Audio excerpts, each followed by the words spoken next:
Om Tat Sat. My humble prostrations to the all-pervading Brahman, to my worshipful Guruji, Swami Jyotirmayanandaji Maharaj, to sage Narada and all other sages and saints, and to each of you divine soul watching today's satsang.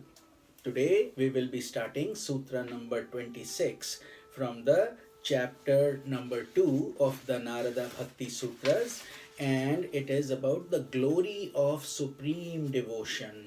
So let's get started on Sutra 26. Commentaries by my Guruji, Swami Jyotirmayanandaji Maharaj, and narrated by myself, Swami Nikhilananda. So let's get started. Sutra 26, chapter 2. It is Phal Rupatvat. Again, Phal Rupatvat, meaning that supreme bhakti excels because of its being of the nature of fruit. So let's analyze it. As we talked before, Karma Yoga is the means of purifying the chitta. So when we do action, we are trying to purify our unconscious. Purification of the unconscious is the means to the intensification of meditation. So the more we purify ourselves, the deeper our meditation would be. And meditation is the means of purifying the reason. We can think clearly, analyze clearly, and understand the spiritual dimension. So a purified reason is the means to the unfoldment of intuitive vision, which is called pragya. Pragya is intuitive intellect, which in turn removes the veil of ignorance. So as you can see, it's a sequential process, and we still have to cleanse our inner being and purify it. But with reference to the path of devotion, however, a devotee seeks love for the sake of love itself. So while we are doing extensive effort when we do karma bhakti and karma dhyana and jnana, in bhakti, in devotion, we only are full of love, compassion, and loving God for the sake of love. He prays for increasing prayerfulness. So, oh God, please increase my devotion. Help me to stay connected to you. Pull me away from this sucking pressure of the world where we get blown away. Worships to develop the spirit of worshipfulness, which is what our focus is, and pleases the divinity to increase God's pleasure. So we do archana, puja, dhyana, 16 steps, padasevanam. So basically we stay connected to God and we live in gratitude. In Bhakti Yoga, loving God is the means and love of God is the fruit. So how do we do bhakti? We do it through our emotions. We do it through certain actions by offering light, candle, flowers, and other things to express our gratitude to God.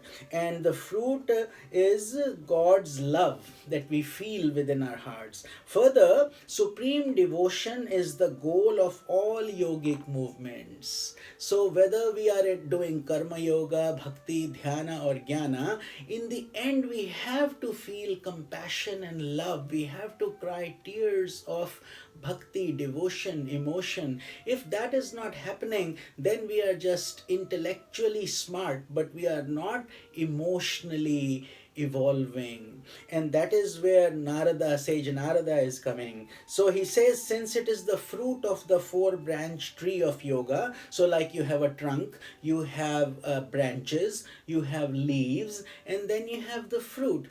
And yet we need all these four things, but yet the fruit is what we eat. We don't eat the bark of the tree. We don't eat the branches or the leaves. So therefore, what we are saying is, yet the tree cannot, without the fruit cannot come without these three things, without the branch, without the trees, without the trunk, without the roots. So all these, you see, are essential on the path of God realization. So therefore, sage Narada is guiding, ask for bhakti, ask for devotion.